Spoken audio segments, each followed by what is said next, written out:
अब जैसे 5.2 का क्वेश्चन पहला, निम्नलिखित सारणी में एक आपके पास सारणी दिया हुआ है, रिक्त स्थानों को भरिए जहां एपी का प्रथम पद ए है, आपको गिवन है ए है और सार्वंतर क्या है डी है, ये दिखाया हुआ है और एनवा पद क्या है एन है।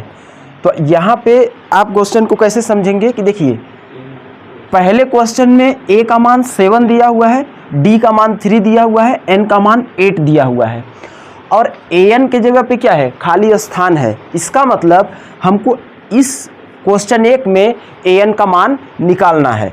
क्वेश्चन 2 में क्या है ए का मान दिया हुआ है, डी पूछ लिया है, एन का मान दिया हुआ है, एन का मान दिया हुआ है। इस प्रकार हर क्वेश्चन में एक एक खाली स्थान है और जिस जगह पे खाली स्थान है, जैसे क्वेश्चन 3 में यहाँ पे है, क्वेश्चन 4 में एन के जगह पे खाली स्थान है तो इसका मतलब एन का वैल्यू निकालना है और क्वेश्चन 5 में एन के लाइन में खाली स्थान है, इसका मतलब हमको एन का वैल्यू निकालना है। इसमें एक ही फार्मूला यूज होगा और वो फार्मूला कौन सा है एनवा पद का formula. N is equal to हम जानते हैं कि a plus n minus 1 d, ये फार्मूला होता है और इस फार्मूले के हेल्प से हम इस सारणी को पूरा हल करेंगे। जैसे पहले नंबर में क्या है ए का वैल्यू दिया हुआ है, डी का वैल्यू दिया हुआ है, एन का वैल्यू दिया हुआ है और एन पूछा हुआ है।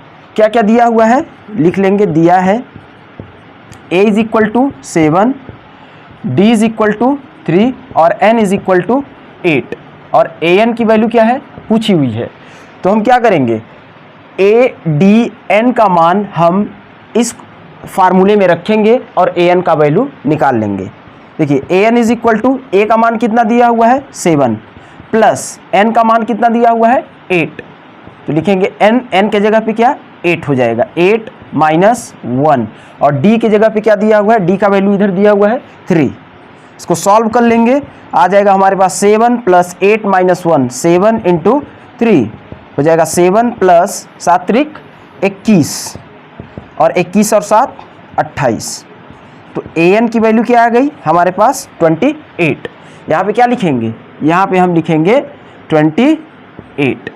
ठीक। क्वेश्चन नंबर 2 में क्या पूछा है डी पूछा है, डी के नीचे खाली स्थान है, इसका मतलब ए का मान दिया हुआ है, एन का मान दिया हुआ है, अभी यहाँ ए एन का भी मान दे दिया है 0 और पूछ दिया डी। फिर से हम क्वेश्चन नंबर 2 सॉल्व करेंगे। कैसे, सेम फार्मूला लगाएंगे, जिसका मान दिया हुआ है उसको हम इस फार्मूले में रखेंगे और जिसका मान नहीं दिया हुआ है उसको हम निकालेंगे। तो ए एन का मान कितना दिया हुआ है 0। देखिए ए एन का मान कितना दिया हुआ है 0, 0 इज इक्वल टू एन का मान कितना दिया हुआ है 10, ए का मान कितना दिया हुआ है -18, तो यहाँ पे हम रखेंगे -18।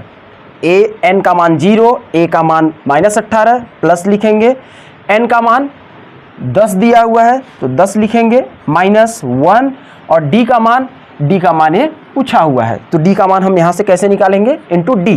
देखिए 0 इज इक्वल टू -18 प्लस 10 में 1 गया 9 इंटू डी।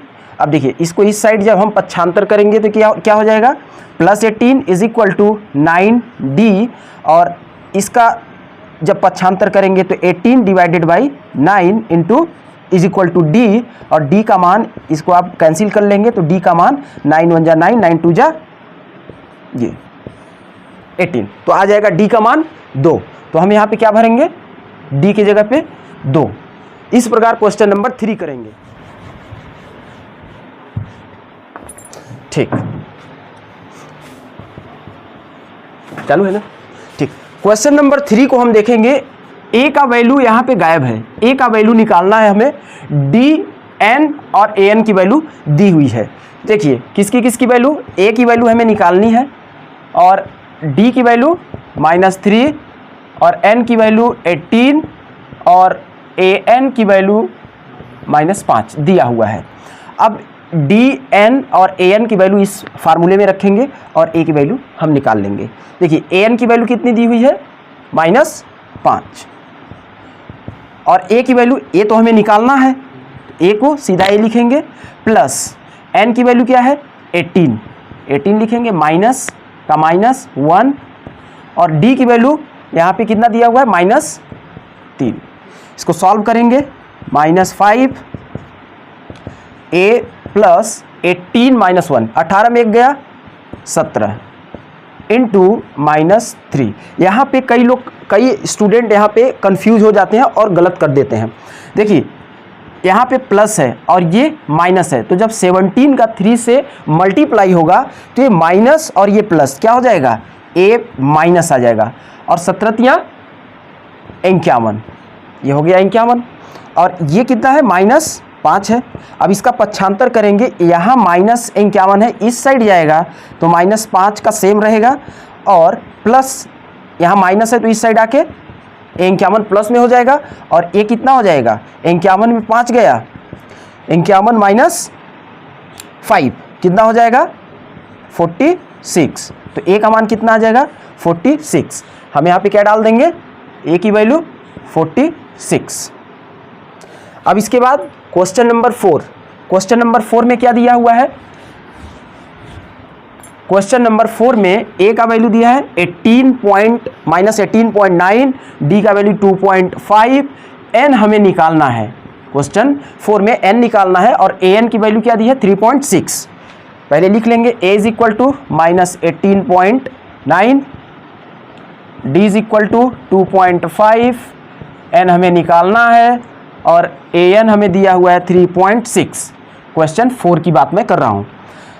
अब इन सब का मान इस फार्मूले में रखेंगे और हम n की वैल्यू निकाल लेंगे। ए एन कितना दिया हुआ है 3.6 लेंगे, a की वैल्यू -18.9 प्लस n की वैल्यू n निकालना है n-1, d कितना दिया हुआ है, d दिया है 2.5। अब इसको कैसे सॉल्व करेंगे, देखिए ये इस साइड आएगा, इसका पक्षांतर करेंगे तो 3.6 प्लस 18.9, इस साइड माइनस में है तो बराबर के इस साइड आएगा तो ये प्लस में हो जाएगा, is equal to n-1 into 2.5। अब देखिए इसको जब ऐड करेंगे तो 9 और 6 5, और ये हो जाएगा 8 और 3 11 12 पॉइंट, और ये हो जाएगा 2 22.5, कितना हो जाएगा n-1, ठीक। अब 2.5 को हम इधर पक्षांतर करके 22.5 के डिवाइड में ला सकते हैं, क्योंकि यहाँ मल्टीप्लाई में है तो नीचे डिवाइड में आ जाएगा इस side, is equal to n-1। अब ये जब सॉल्व करेंगे तो इसको हम कैसे सॉल्व करेंगे, दोनों साइड हम कर सकते हैं 10 का मल्टीप्लाई कर सकते हैं, तो ये हो जाएगा 225 डिवाइडेड बाई 25, और ये हो जाएगा n-1।